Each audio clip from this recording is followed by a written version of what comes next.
அப்படின்றதுக்குள்ள அவரால் கொடுக்க அவ்வளவு நேரம் தான். அவர் கிரியேட்டர், வானத்தையும் பூமியை படைத்தவர், சர்வ வல்லவர், எல் ஷடாய். அவர் நினைச்சா கொடுக்கலாம், ஆனா கொடுத்தாரா? கொடுக்கல. ஏன் கொடுக்கல? ஏன் கொடுக்கல? ஏன் கொடுக்கலன்னா இப்ப அவர் நினைச்சா 20 காரியத்தை டக்குன்னு மாத்தி போ மாத்தாளே போ அப்படின்னு அனுப்பணும். அனுப்பிட்டா நாளை கழிச்சே 25 கவலையோட வந்து நிற்பா. கர்த்தர் என்ன சொன்னா தெரியுமா?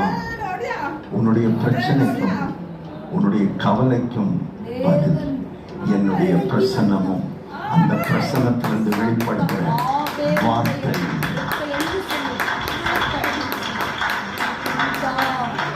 இதை நீ கண்டுபிடிச்சிட்டேன்னா உன்னுடைய ஜீவகாலம் எல்லாம் கவலைப்படாமலே நீ இருக்க முடியும்.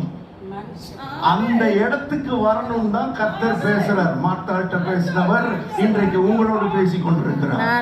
நான் சொல்றேன், மாற்றங்கள் வருமா? வரும். எப்ப வரும்னா அவர் பிரசன்னத்துல உட்கார்ந்து அவருடைய வார்த்தையை கேட்டுக்கிட்டே இருக்க இருக்க இருக்க இருக்க ஒரு பிரச்சனை எழும்பும் போது ஒரு ரெவலேஷன் உள்ள இருந்து வரும், ஒரு வெளிப்பாடு உள்ள இருந்து வரும். அந்த வெளிப்பாடு வந்த உடனே அந்த பிரச்சனை உங்களை விட்டு போயிடும்.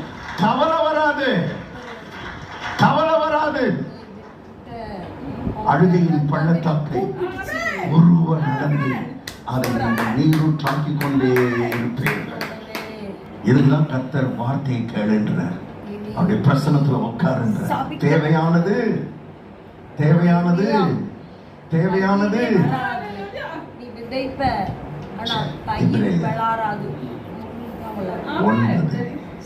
9:22